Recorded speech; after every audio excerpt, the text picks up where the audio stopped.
I am addicted to Chinese food and spend way too much money on it. What does that have to do with this rest of the episode? Absolutely nothing. I just wanted to share. Hello and welcome back to Studio A, where the jokes, definitely not mine, are like a kid's order of hot wings. Disappointingly bland, but a few of them having that extra kick. This episode marks the first of the last you'll be seeing this face. Yes, I am graduating soon, and I can already feel my replacement being primed. I don't know what it is, but I could get the vibe that whenever I bring up next year, or the fact that someone said, Evan, I'm going to replace you. Weird. Anyways, we've got a great show for you and one hell of a depressed guest to boot. Apparently not depressed because Eeyore doesn't know when to show up. But stick around. If you don't want to, I'll understand. Just be sure to plug your ears so you don't hear a grown man cry. Hello, everybody. Welcome back to everyone's favorite modern-day equivalent of the salon, the panel, where we debate, learn, and grow together as higher education was intended. Our first topic is this. What inedible object do you really want to eat? Do you really just want to chomp in on? Joining me is Max Debin. Did I say that right? Yes. Max Debin and Ronan Flynn. All right, boys. Why don't you go first? All right, this is overdone. It's happened a long time ago, but Tide Pods, I don't know, the texture, they're so good. You know the texture already. You've rehearsed this.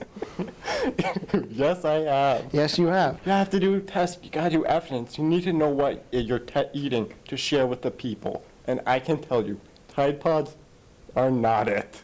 They're not it. They're not good. No, they're not good. But that Dove bar of soap, that's where it's really at. Now, here, big surprise for you, we actually do have a Dove bar of soap that we can bring if you... No, I'm just kidding. We don't actually have that. We don't have a budget at all. Ronan, what about you? You ever been to like a candle shop? A candle shop? Yes, I think I've been to one. Candles? Yeah. I think a lot of those candles look pretty good. Oh, I thought the same thing. It kind of looks like, I don't know, like ice cream or like sorbet. Mm-hmm. I just want to take a spoon to it, but it's all wax. I always feel like a candle would have like a nice hearty crunch like an apple, you know, just like... Crisp. Like I'd lose a tooth, definitely. And I think I'd have to pay for the candle, but just like the feeling of like the wax like folding in on my teeth, I feel like that feels so good. What kind of scent would you want? Scent? To eat, of course. To eat. Well, I can't say a goop candle, but I would say probably like spearmint, peppermint, something like that, something minty, so that like I could tell the cashier, I'm sorry I ate your candle, and then they could also enjoy my breath while I'm speaking.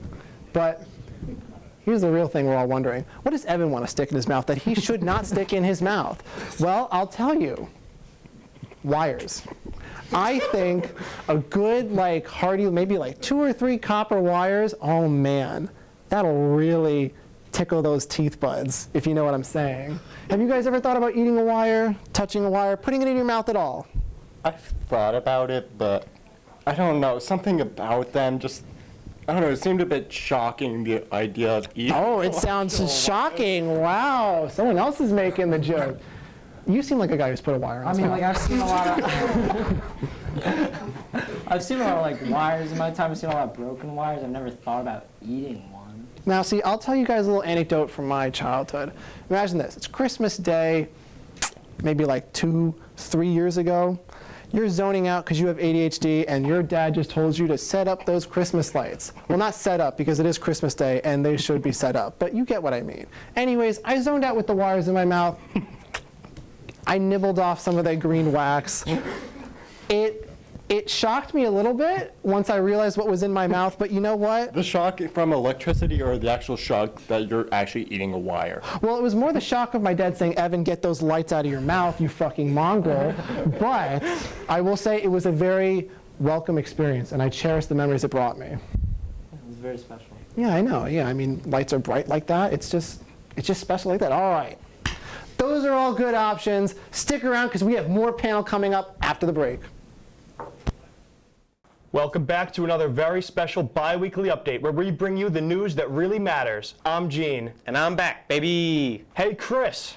Yeah? Did you know that you could put anything in a coconut? Really? Could you tell me a little bit more? I can't. My employers are watching. Oh, shit. Okay. But I can tell you that a recent study predicts that a supercontinent could make Earth completely uninhabitable in about 250 years.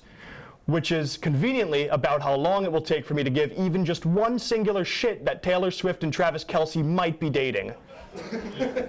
Republican Congresswoman Lauren Boebert was recently removed from a performance of Beetlejuice after people complained of her vaping, singing, and causing a disturbance. In response, security just went outside and said Boebert's name 3 times quickly in order to make her appear outside the theater.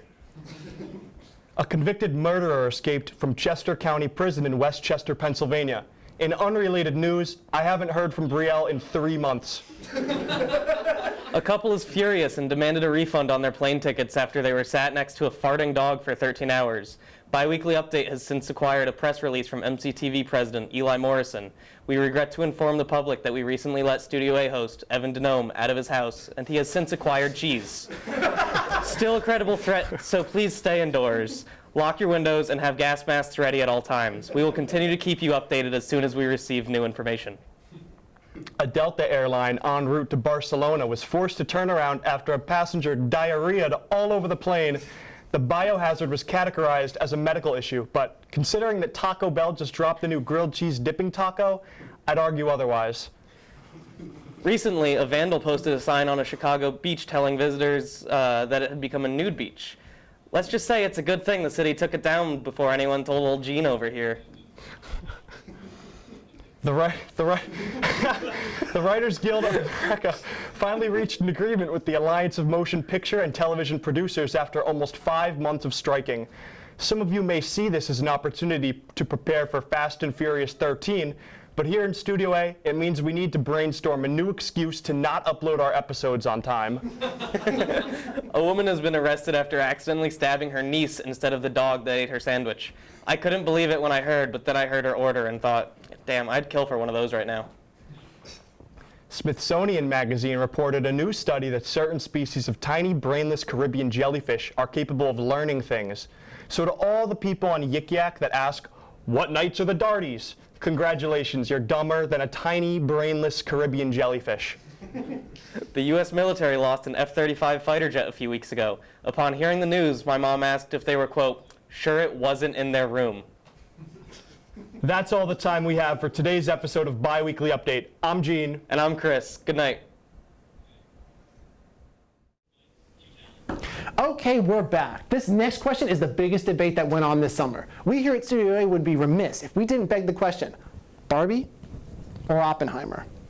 Let's start with you today, Ronan. Well, I'm on the Barbie side. Okay, Barbie side. Why is that? Why Well, it's just like, I enjoyed myself so much more while watching that movie. I could go watch that movie with my entire family if I chose to. It says a lot about our current time, and it's just like, it's a very aesthetically pleasing movie. We do indeed live in a society. Now, if he's on the Barbie side, I assume you're on the Oppenheimer side. Why is that? Well, I'll agree with Ronan's side, how it's like a movie for our times, where feminism has evolved to in supporting women to basically fuck all men. I'm sorry, is feminism a joking matter to you? I'm kidding, we support all rights here on Studio A. I mean, like, Oppenheimer's cool. I don't really want to see a biopic on another old guy anymore, especially like is that World War II? Yeah, Yeah? Like, I don't get World War II movies are old, they're washed. I'm still going. And like and like Barbie, it's like you got 2 amazing leading roles. Like there's stuff to look at like for Barbie and really enjoy, and stuff to look at Ken to really enjoy. And like Oppenheimer's not even like, he wasn't even a cool guy. He really wasn't. He killed And millions. he was a communist. And he was a dirty red commie. God damn it. Well, here's my take. I think, as I'm going to be kind of like the Jesus figure here, we should combine both of them and say we can love each of them for their own things. I liked Barbie because it was like dessert after a nice dinner. I did the Barbieheimer challenge. I saw Oppenheimer first, Barbie next. I liked Barbie. It tasted like a nice ice cream treat after, you know, a good hearty meal of Oppenheimer. I was very happy, by the way, when I saw Oppenheimer, someone told me beforehand there was 15 minutes of sex and that he would also have sex with the bomb. I got really worried when there was one, this isn't a spoiler, but there was one scene where he's climbing up a ladder to check on the bomb. He puts his hand on it and then his head. I got really worried about what was going to happen next on the scene, but thankfully he did not F the bomb. thankfully. But you know what? I also did like Oppenheimer. It was a good movie. Brilliant performance from Cillian Murphy. Killian, if you're uncultured. But you know, who's to say? Also, Ken's great. I really like another hot idiot on screen. I think we need more of them in today's society. I agree. Yeah, thank you. I mean, like I just said, Jesus figure, you gotta agree with me. I bring people together on my opinions and all that. I'm sorry, do you have something to say? Yeah, that's what I thought. Anyways, let me ask you about certain scenes. Barbie, what did you think about the message with the mother and how she wanted like it all to end and how that kind of went to Barbie? What'd you think of that? How she wanted it all to end? Yeah, she's like thoughts of death and all that and yada yada yada. Yeah. I mean, like, I think when you grow older, you kind of lose a lot of your youth and your innocence, and I think Barbie is supposed to represent that, especially the doll for a lot of young girls in America. And yeah, to have like a relatable mother figure who's like, you know, her youth is past her and now she has to raise children and she's working and she works for a boss that she doesn't like and all this stuff, like, yeah, you'll have those dark thoughts. And I think, but I like what they did with trying to, like, she almost finds her faith in Barbie again and like gets back in touch with her youthful side. I really enjoyed that. I think that's a really well thought out answer, and I respect your honesty. Thank you. Now, for an equally serious question, for Oppenheimer, was it the bomb? Was it the bomb spelled D-A? Was it the bomb at the box office that we were promised? I will agree. While Barbie did surpass it in the box office with total dollars, I've seen multiple times, primarily with Star Wars movies, that the box office doesn't reflect the quality of a movie. Multiple times. Now, I know some people went for... Well, I'm sure you were going to have something really interesting to say, but according to the studio gods, we're out of time. So stay tuned. We have another great slew of poo-poo to do. So, you know, have a good day. You out.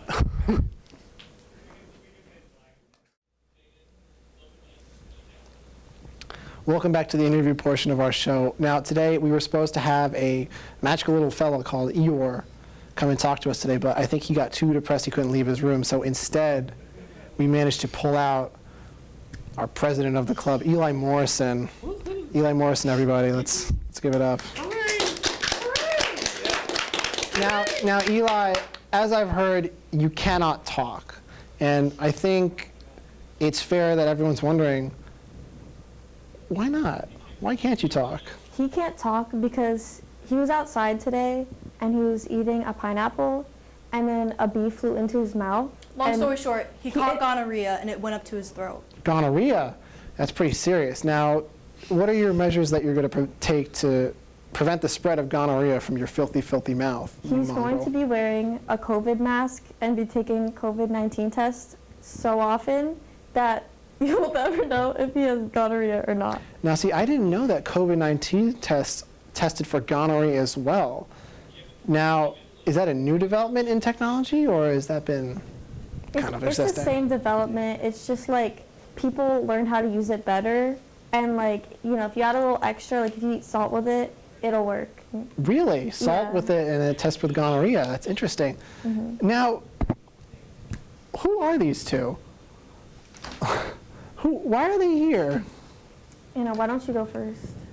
We were part of a nudist colony, and They picked me up on the side they of the picked road. us up off the street I was living He in said a he was gonna cardboard give me box, hence the $100 outfit.